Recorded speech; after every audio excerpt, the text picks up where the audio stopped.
Hello students, I am Mrs. Gauri Shankar Bhor from Ferguson College. Today we are going to study chapter number 6 from Physics HSC textbook, that is superposition of waves. Now let us move to PPT. In superposition of waves chapter, we are going to study what is mechanical waves, principle of superposition of waves, formation of stationary waves, formation of beats and their applications. First of all, let us study what is a wave. We know different types of motions that objects can perform, that is linear motion, circular motion, rotational motion. But there are some objects like a simple pendulum, if it is displaced from its equilibrium position or from its mean position, it performs oscillatory motion.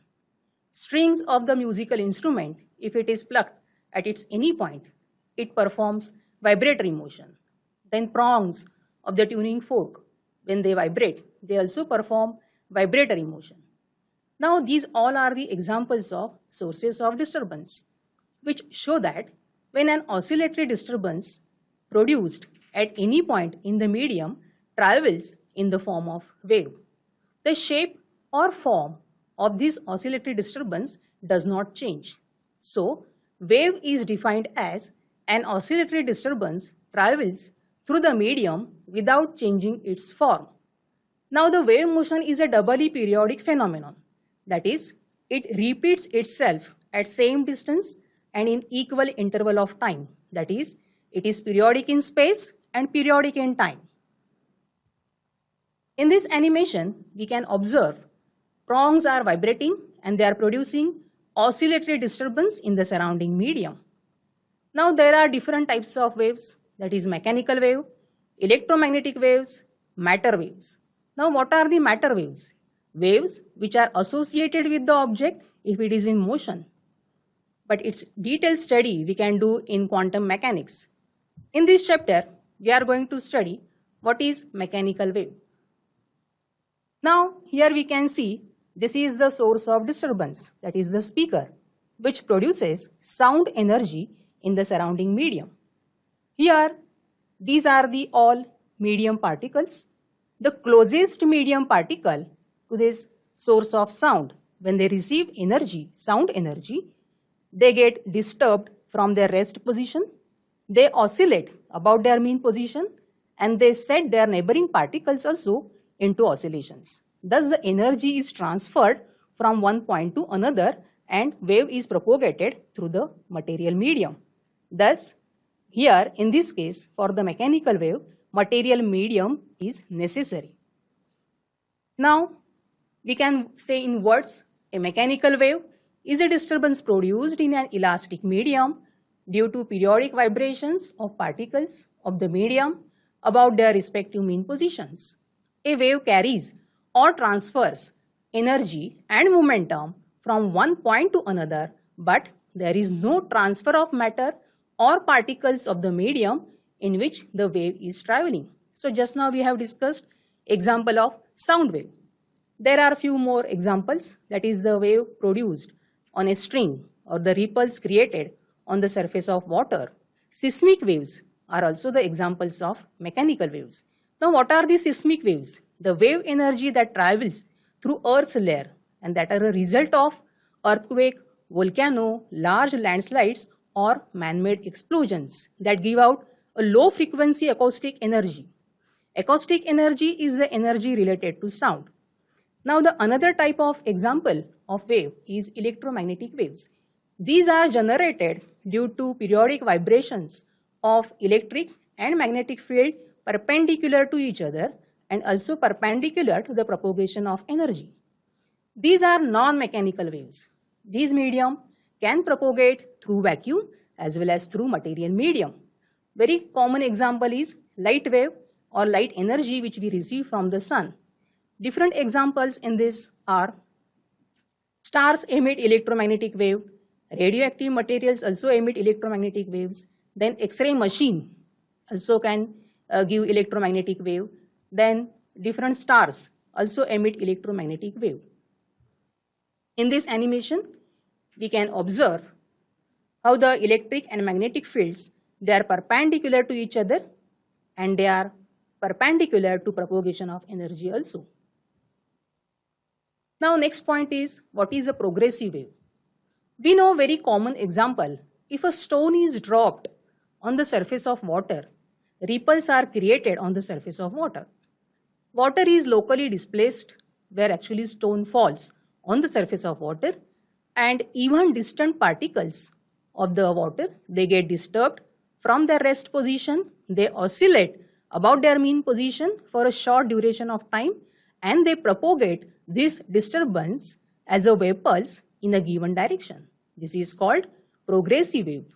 So, in words we can say a wave in which the disturbance produced in the medium travels in a given direction continuously without any damping and obstruction from one particle to another is a progressive wave or a traveling wave.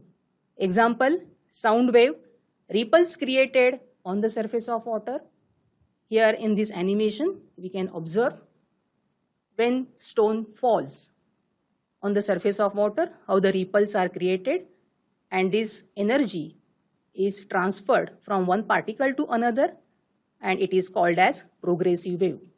Here on left hand side, there is one more example, that is the piston is moving in a pipe and it is producing sound energy in the pipe which consists of compressions and rarefactions. So sound wave is also called as a pressure wave. It is a longitudinal wave.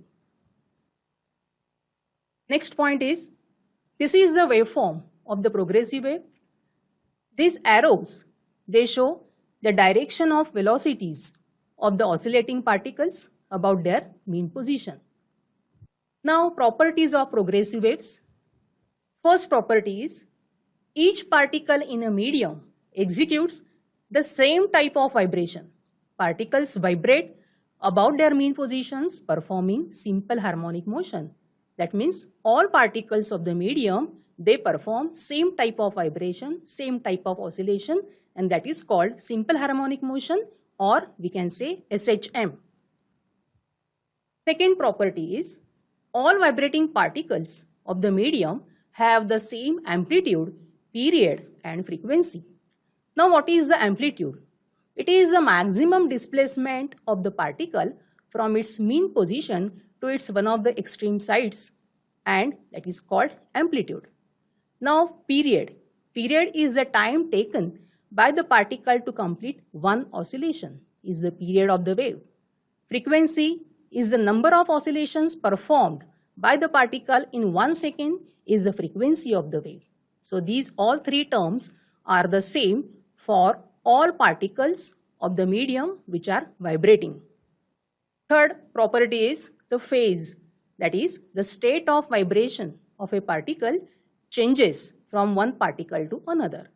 Now the state of vibration of a particle depends upon displacement of the particle, direction of velocity of the particle and number of oscillations performed by that particle there defines state of vibration. Because it is different, it may be different from one particle to another, therefore the phase of the particle changes from one particle to another. Next property, no particle remains permanently at rest. Each particle comes to rest momentarily while at the extreme positions of vibration. So during this oscillation, every particle, when it comes to its extreme position, momentarily it comes to rest, it reverses its direction of velocity and again continue in the oscillations. So therefore, no particle remains permanently at rest. Next property, the particles attain maximum velocity when they pass through their mean positions. So here we can observe, or we can say maximum velocity is there for the particle when they pass through their mean positions. During the propagation of wave, energy is transferred along the wave. There is no transfer of matter. That means medium particle, they do not change or they do not leave their places during the transfer of energy. Then also energy is transferred along the wave and wave is propagated through the medium. Next property, the wave propagates through the medium with a certain velocity This velocity depends upon the properties of the medium. Now, what are the properties of the medium? Medium should be elastic and continuous. That is, it should regain its original state as soon as deforming forces are removed through it. Medium should possess inertia that is capable of storing energy in it, and it should transfer it in the form of wave. Medium should have very negligible frictional resistance so that there is no damping and no loss of wave or no loss of energy. Next property is progressive waves are of two types, transverse waves and longitudinal waves. Next property, in the transverse wave, vibrations of particles are perpendicular to the direction of propagation of wave and produce thrust and troughs in their medium of travel. Example is light wave. In longitudinal wave, vibrations of particles produce compressions and rarefactions along the direction of propagation of the wave. Example is sound wave. Last property, both the transverse as well as longitudinal mechanical waves can propagate through solids. Now, example of transverse mechanical wave is the wave produced on a string. Example of longitudinal mechanical wave, that is the sound waves. Such waves can propagate through solids, but only longitudinal waves can propagate through fluids.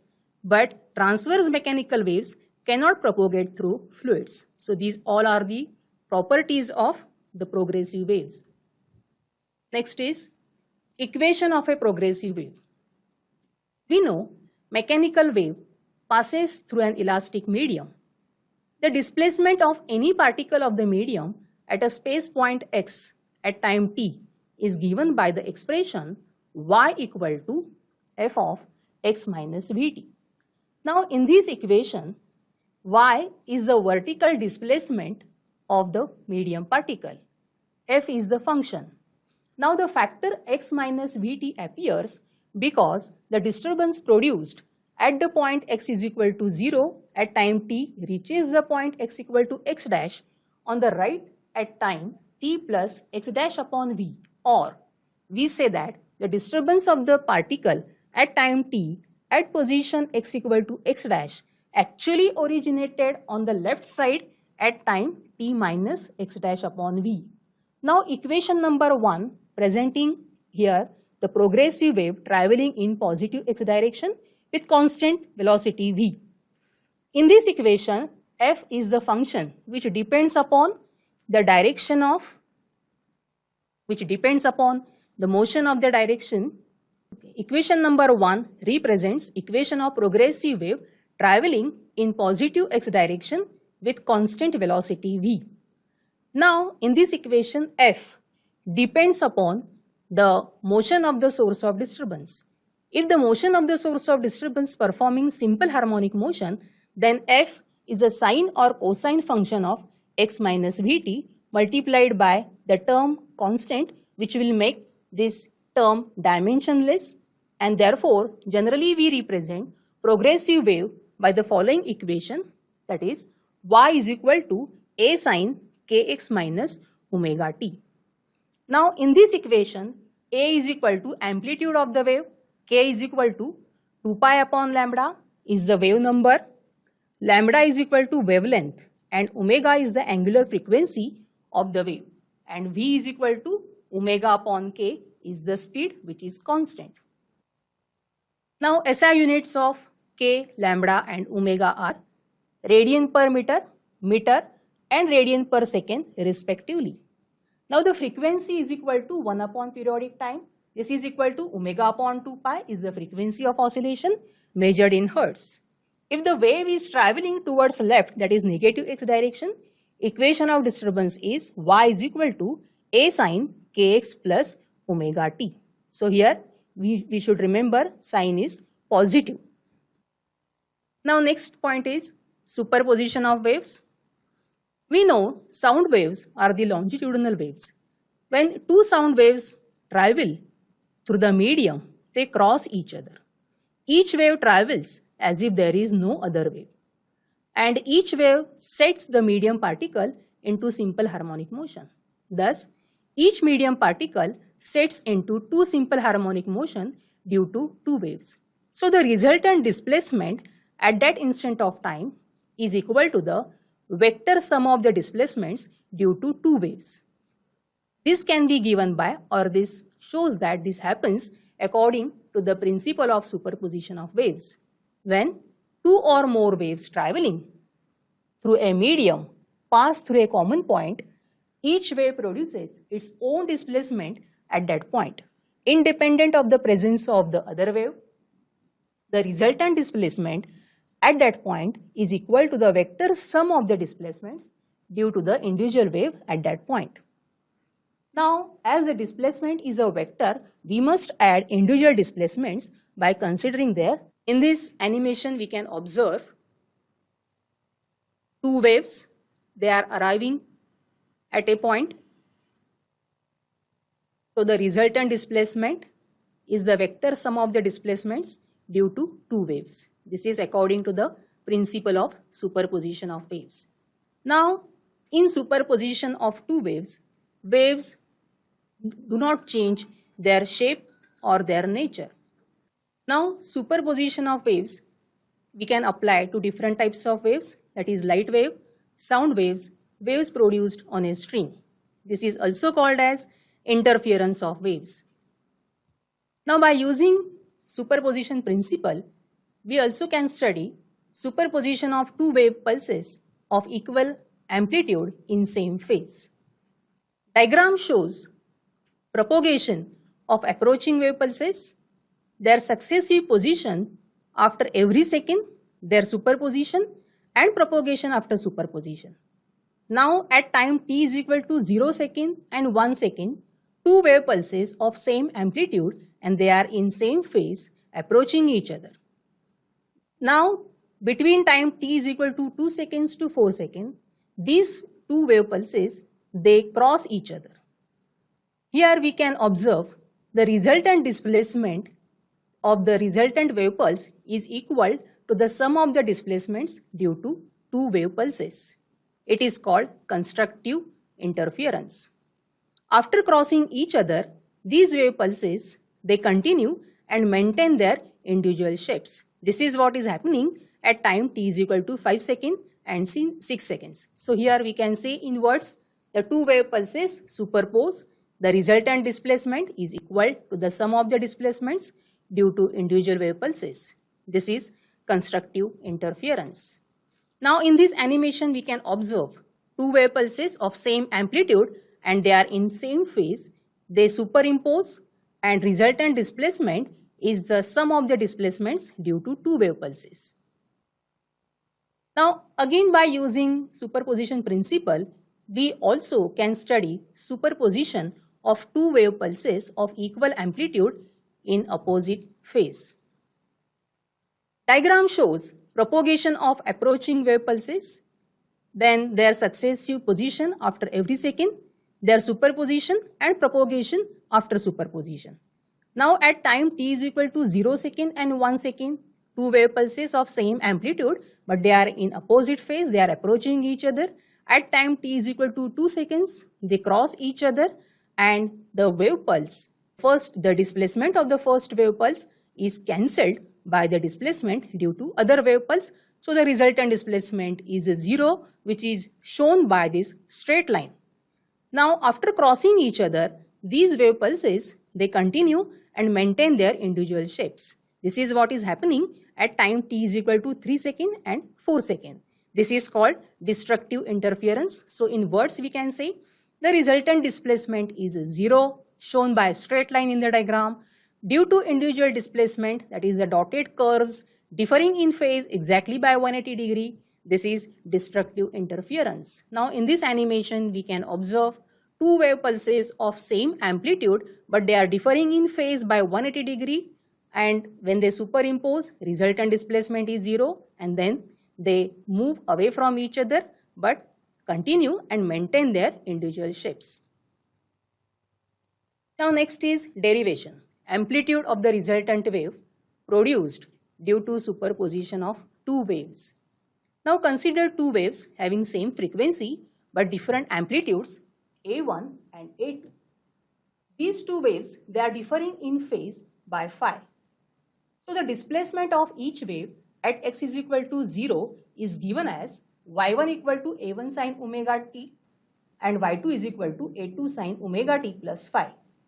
Now, according to the principle of superposition, the resultant displacement at x is equal to 0 is given by equation y is equal to y1 plus y2. Substituting y1 equation and y2 equation in this resultant equation, and we are going to solve this sin omega t plus phi by using trigonometric formula sin c plus d. Sin c plus d is sin c cos d cos c sin d. So here after expansion of this bracket, we get sin omega t cos phi cos omega t sin phi. So substituting this expansion in this equation and taking out common term, that is the sin omega t out of the bracket, in the bracket uncommon terms are a1 plus a2 cos phi bracket complete sin omega t plus a2 sin phi cos omega t. Now assuming this bracket as a cos theta and a2 sin phi as a sin theta, giving equation number 1 and 2. Now substituting a cos theta and a sin theta in this equation of y, that is the resultant equation, we get it is the expansion of sin omega t plus theta. So therefore, y is equal to a sin omega t plus theta. This is the equation of the resultant wave. It is having same frequency as that of the interfering waves. Now in this equation, a is the amplitude of the resultant wave, which we can solve, or it is given by squaring equation number 1, squaring and adding equation number 1 and 2. So a is equal to square root of a1 square plus 2a1 a2 cos phi plus a2 square. Now we can study here two cases. Case number 1, when phi is equal to 0, that is the phase angle between two waves is 0. We also can say here waves are in phase. So the resultant amplitude A, we can write it as A is equal to square root of a1 plus a2 whole square, because cos 0 is 1. So substituting cos 0, 1 in amplitude equation, it will become expansion of a1 plus a2 whole square. Because it is square root, it is equal to a1 plus a2. For waves of equal amplitudes, let us say A, resultant amplitude is 2a. That is the maximum amplitude.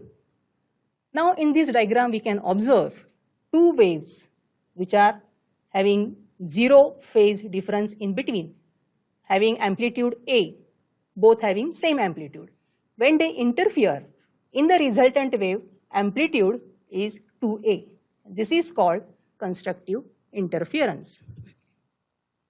Case 2, when phase angle between two waves is pi radian, that is waves are out of phase, the resultant amplitude A can be given by A is equal to square root of a1 minus a2 whole square.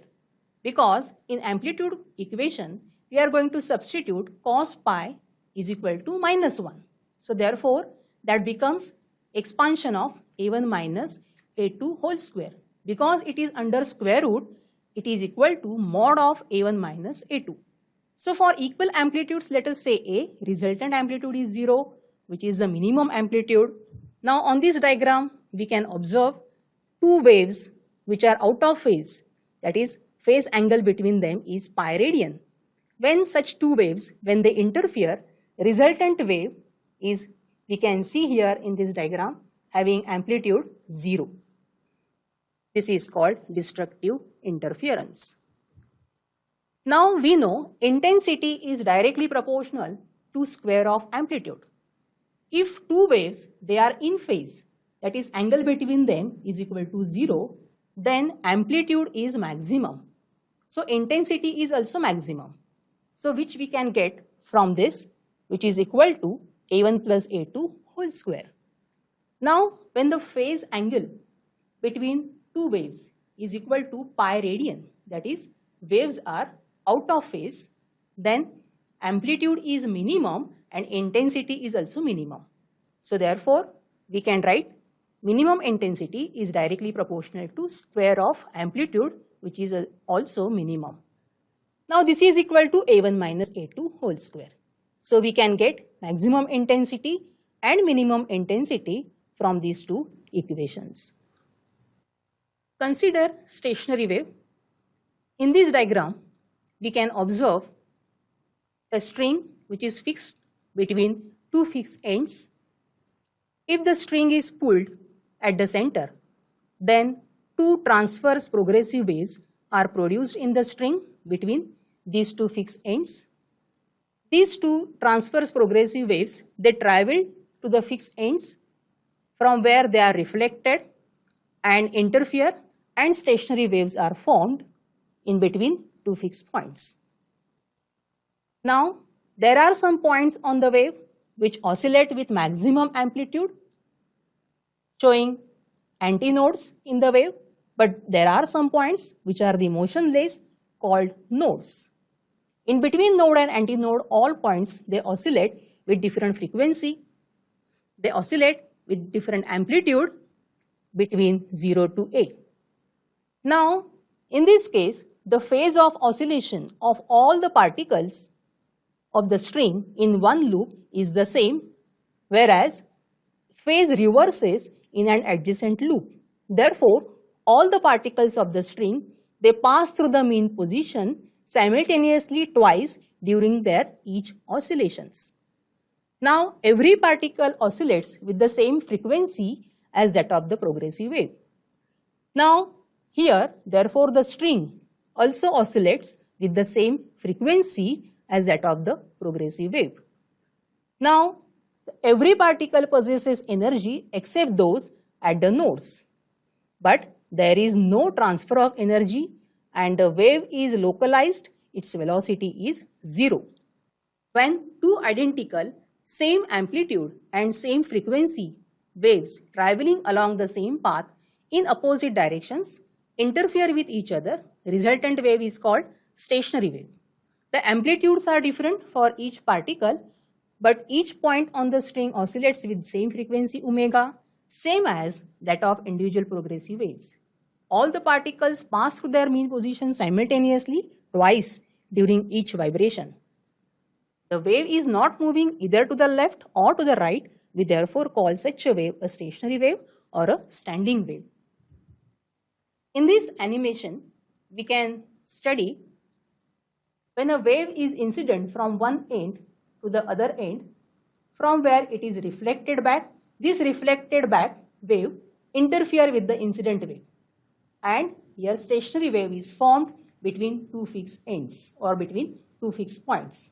Now the particle string, they oscillate or they vibrate so fast that their visual effect is the formation of loops. Thus the stationary wave is formed between two fixed ends.